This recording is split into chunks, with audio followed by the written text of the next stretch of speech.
નમસ્કાર વિદ્યાર્થી મિત્રો, આપણે નવા ચેપ્ટર ઉપર જઈ રહ્યા છીએ, રેખાઓ અને ખૂણાઓ. આપણે અગાઉના ધોરણમાં ભણ્યા છીએ કે આપણે કોઈ એક રેખા દોરવી હોય તો હું રેખા ક્યારે દોરી શકું? તો ઓછામાં ઓછા મારે બે બિંદુ તો જોઈએ જ. એટલે રેખા દોરવા માટે ઓછામાં ઓછા બે બિંદુની જરૂરિયાત છે. બે બિંદુ હોય તો આપણે આ રેખા દોરી શકાય. આ રેખા દોરી એટલે એક રેખા દોરવા માટે ઓછામાં ઓછા બે ભિન્ન બિંદુઓ જરૂરી છે.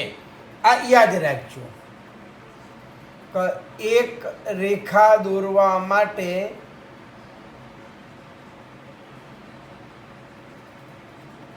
ઓછામાં ઓછા બે ભિન્ન બિંદુઓ જરૂરી છે.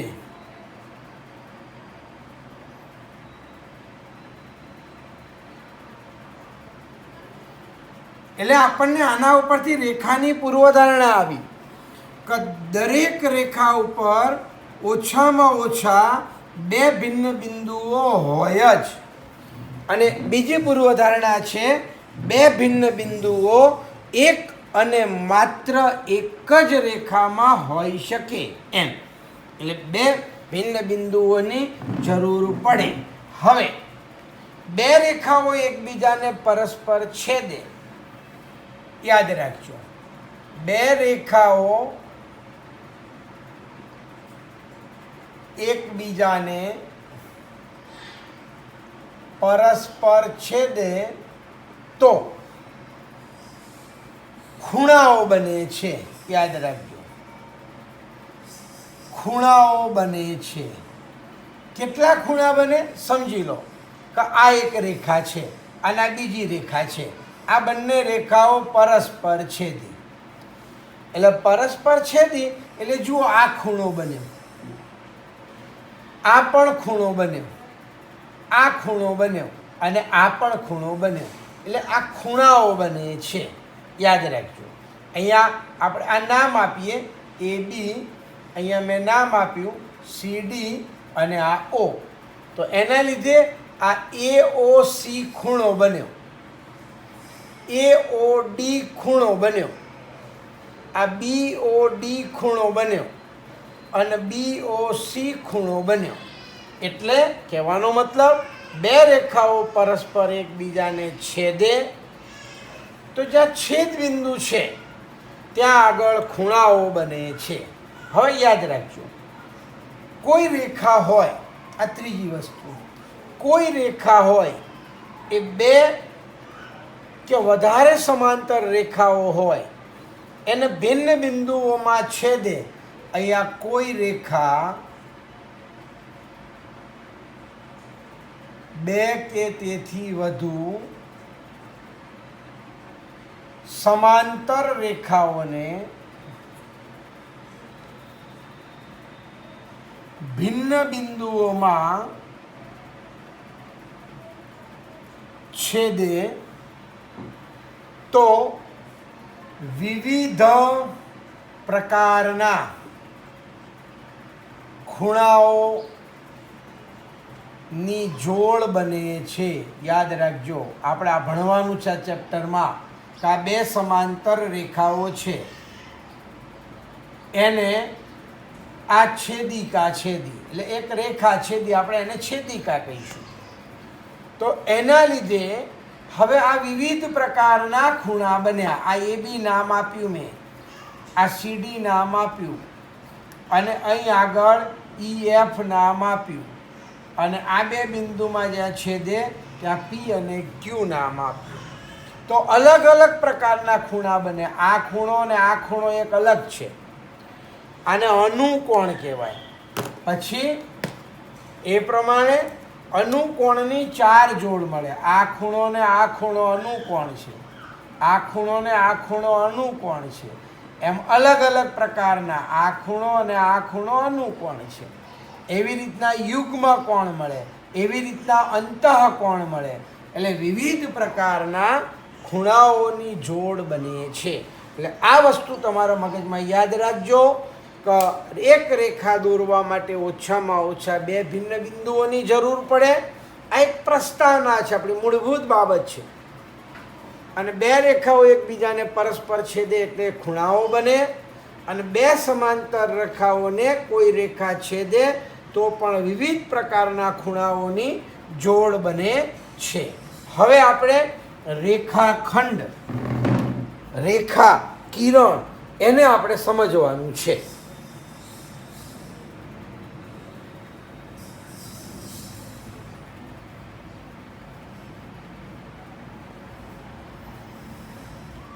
તો રેખાખંડ,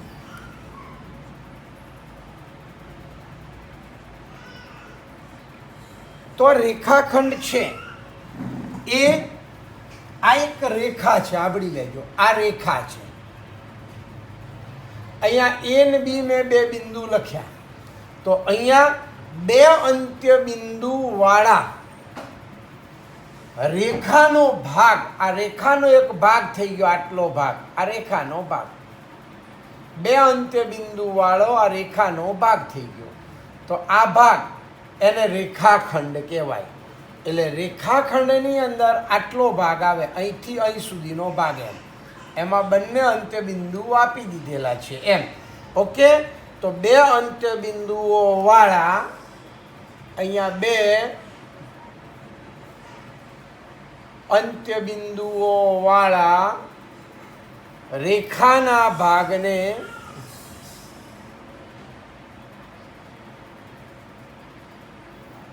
રેખાખંડ કહે છે. યાદ રાખજો.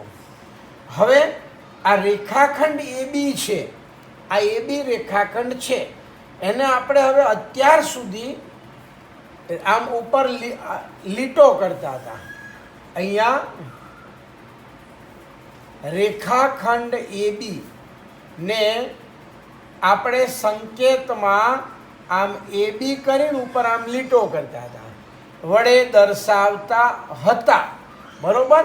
પણ હવે આપણે આમ સંકેતમાં દર્શાવવાનું નથી, ફક્ત ગુજરાતી ભાષામાં લખવાનું છે કે રેખાખંડ AB.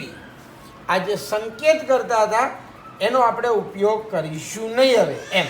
કોઈ દાખલા તરીકે કરી નાખે તો ખોટું નથી, યાદ રાખજો. પણ હવે આપણે આ સંકેતો, તમારા 9મા ધોરણમાં સંકેતો મોસ્ટલી બધા નીકળી ગયા છે એમ. એટલે અહીંયા 2 એટલે રેખાખંડ ABને સંકેતમાં આમ રેખાખંડ AB વડે કહેવાનો મતલબ દર્શાવાય છે. અને એની જે લંબાઈ છે, રેખાખંડ ABની લંબાઈ બોલવામાં આવે તો ખાલી AB લખવાનું. અહીંયા રેખાખંડ ABની લંબાઈ ને AB વડે દર્શાવાય છે, એને ખાલી AB કહેવાય. તમે AB બરાબર 5 લખ્યું, એનો મતલબ રેખાખંડ ABની લંબાઈ 5 એકમ થઈ એમ, બરોબર. હવે કિરણ, તો એક જ અંત્ય બિંદુ હોય, આ આપણી રેખા છે AB, એમાં આ એક જ અંત્ય બિંદુ છે, તો અહીંથી આમ તમામ બિંદુઓનો સમૂહ આખો એને કિરણ કહેવાય. એટલે કિરણ એટલે આમ એક જ અંત્ય બિંદુ છે A અને B એમ. તો એક જ અંત્ય બિંદુ ધરાવતા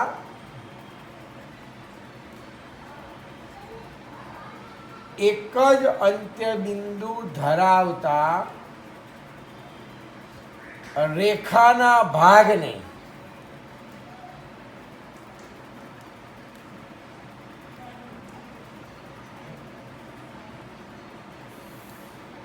કિરણ કહે છે.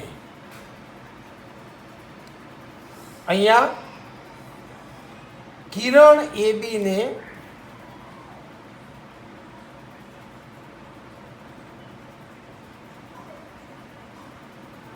સંકેતમાં આપણે આમ ઉપર કિરણ અને AB વડે દર્શાવાય છે. બરોબર. એની અંદર યાદ રાખજો. હવે આપણે આ સંકેતમાં નહીં લખીએ, ખાલી કિરણ એ બી એમ જ લખીશું. બરોબર. રેખાખંડ એ બી, કિરણ એ બી અને રેખા એ બી, એ પ્રમાણે આપણે એને દર્શાવીશું. અને જે રેખાઓ છે એને દર્શાવવા માટે આપણે અંગ્રેજી મૂળાક્ષર રેખા એલ, રેખા એમ, રેખા એન વગેરેનો આપણે ઉપયોગ કરીશું. બરોબર. તો અહીંયા હવે આ યાદ રાખજો. નોંધ. રેખા, રેખાખંડ, કિરણને દર્શાવવા સંકેતનો ઉપયોગ કરીશું નહીં. બરોબર. આપણે એના આ પ્રમાણે જ લખીશું. રેખા એ બી, પછી રેખાખંડ એ બી, પછી કિરણ એ બી વડે દર્શાવીશું, લખીશું. તો આ રેખાખંડ અને કિરણની વાત થઈ. હવે યાદ રાખજો, આપણે ભણીને આવ્યા છીએ સમરેખ બિંદુઓ અને અસમરેખ બિંદુઓ. તો સમરેખ બિંદુઓ કોને કહેવાય? તો એક જ રેખા ઉપર આવેલા બિંદુઓ એને સમરેખ બિંદુઓ કહેવાય. અને આપેલા બધા જ બિંદુઓ એક જ રેખા ઉપર આવેલા ન હોય તો એને અસમરેખ બિંદુઓ કહે છે. એટલે આ મગજમાં રાખજો. સમરેખ બિંદુઓ કોને કહેવાય અને અસમરેખ બિંદુઓ કોને કહેવાય? તો સમરેખ બિંદુઓ તો એની અંદર આપેલા બધા જ બિંદુઓ, એટલે એની અંદર 3 અથવા 3થી વધારે બિંદુઓ, મિનિમમ 2 બિંદુઓ તો નક્કી જ છે. આપણે પૂર્વધારણા છે કે કોઈ પણ રેખા ઉપર આ 2 બિંદુઓ તો હોય જ.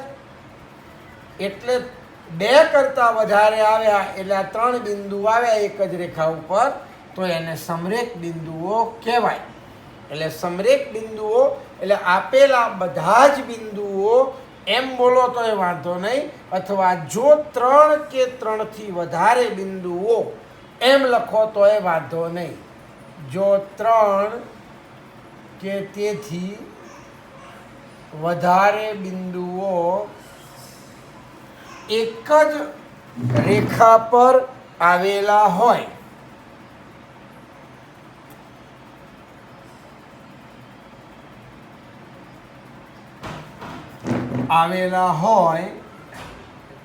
તો તેને સમરેખ બિંદુઓ કહે છે. અસમરેખ બિંદુઓ કહેવાનો મતલબ સમરેખ બિંદુઓ એટલે તો એવા બધા બિંદુઓને સમરેખ એટલે આપેલા બધા જ બિંદુઓ જો એક જ રેખા ઉપર આવેલા હોય તો એને સમરેખ કહેવાય. અને આપેલા બધા બિંદુમાંથી જો એકાદ બિંદુ પણ રેખા ઉપર ના આવેલું હોય, બહાર આવેલું હોય, તો એને અસમરેખ બિંદુઓ કહે છે. તો અસમરેખ બિંદુઓ તો એની અંદર જો 3 કે 3થી વધારે બિંદુઓ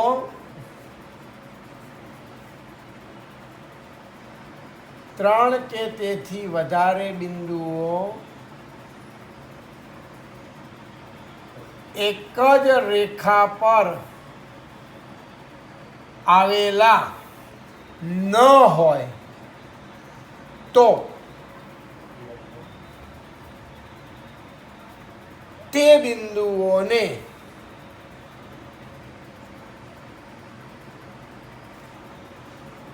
અસમરેખ બિંદુઓ કહે છે. એટલે આપણે ખબર જ છે કે ભાઈ એક જ રેખા ઉપર આવેલા હોય તો સમરેખ, અને એક જ રેખા ઉપર ન આવેલા હોય તો અસમરેખ. હવે આપણે ખૂણાની પણ ખબર છે. ખૂણો કોને કહેવાય? તો એક જ ઉદ્ભવ બિંદુવાળા, હવે ખૂણો યાદ રાખજો, અહીંયાથી આમે આમ કરીને આમ દોર્યું તો આને ખૂણો કહેવાય. એમાં આ ઉદ્ભવ બિંદુ એક જ છે. દાખલા તરીકે મેં ABC નામ લખ્યું તો આ એનું ઉદ્ભવ બિંદુ બી થયું. એમાંથી એક કિરણ આ BA કહેવાય અને બીજું કિરણ BC કહેવાય. આ ઉદ્ભવ બિંદુ એક જ છે અને બંને કિરણો એક જ રેખા ઉપર આવેલા ન હોય. તો એક જ રેખા ઉપર આવેલા ન હોય તો એનાથી બનતી આકૃતિ એને ખૂણો કહે છે. બરોબર? એનો અંદરનો ભાગ આ ખૂણો કહે છે. બરોબર? તો સામાન્ય ઉદ્ભવ બિંદુવાળા બે કિરણોના ઉદ્ભવથી બનતી ભૌમિતિક આકૃતિના અંદરના ભાગને ખૂણો કહે છે. યાદ રાખજો. અથવા એના યોગ ગણને, હવે યોગ ગણ શબ્દ નીકળી ગયો. આને ખૂણો કહેવાય. આ લઘુકોણ છે. આને પણ ખૂણો કહેવાય. આપણે લખવાનું છે આ કાટકોણ છે. બરોબર? આ ABC. અને આને પણ ખૂણો કહેવાય. આ ગુરુકોણ છે એમ. તો આ ABC. તો આ ખૂણા છે. એટલે એક જ ઉદ્ભવ બિંદુવાળા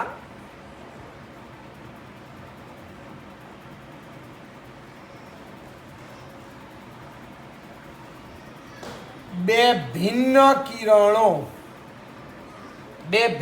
કિરણો એક જ રેખામાં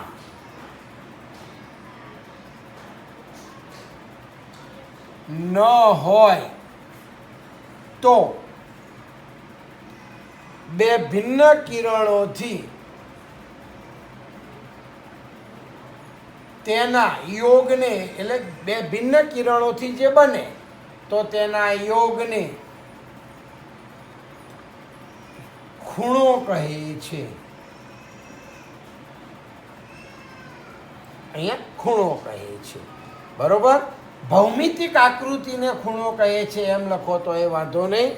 અહીંયા આ જે બે ભિન્ન કિરણો આપણે બોલ્યા એને અહીંયા ખૂણાના ભુજ કહેવામાં આવે છે. અને આ જે સામાન્ય બિંદુ બોલ્યા, ઉદ્ભવ બિંદુ બોલ્યા, બરોબર, એને સામાન્ય ઉદ્ભવ બિંદુ તરીકે ઓળખવામાં, એને ખૂણાનું શિરોબિંદુ કહેવામાં આવે છે. અહીંયા કિરણો BA અને BC ને, અહીંયા કિરણ BA અને BC ને ખૂણાના ભુજ અથવા બાજુ કહે છે. અને ઉદ્ભવ બિંદુ, અહીંયા બંનેનું ઉદ્ભવ બિંદુ B હતું, એને જે આપણે સામાન્ય અંત્યબિંદુ હતું, સામાન્ય અંત્યબિંદુ, એને ખૂણાનું શિરોબિંદુ કહેવામાં આવે છે. ઉદ્ભવ બિંદુ B ને ખૂણાનું શિરોબિંદુ કહે છે. અને આ જે ખૂણો છે એને આપણે ABC તરીકે દર્શાવીએ છીએ. અહીંયા ખૂણા ABC ને આપણે આમ લખીશું, ખૂણો ABC કહે છે. બરોબર? અને એને તમે ખાલી ખૂણા B તરીકે પણ દર્શાવો, તેને ખૂણો B અથવા ખૂણો CBA પણ કહેવામાં આવે છે. એટલે આ ખૂણો ABC છે એને આપણે ત્રણ રીતે દર્શાવાય. ABC પણ બોલાય, ખૂણો B પણ બોલાય અને ખૂણો CBA પણ બોલાય. મૂળ આપણે વસ્તુ એક જ યાદ રાખવાની કે આપણે જે ખૂણો બોલીએ છીએ એ વચ્ચે આવવો જોઈએ, એટલે આ બી વચ્ચે હોવું જોઈએ. ઓકે, હવે આપણે ખૂણાના અલગ અલગ પ્રકાર જોવાના છે. યાદ રાખજો, ખૂણાના પ્રકાર.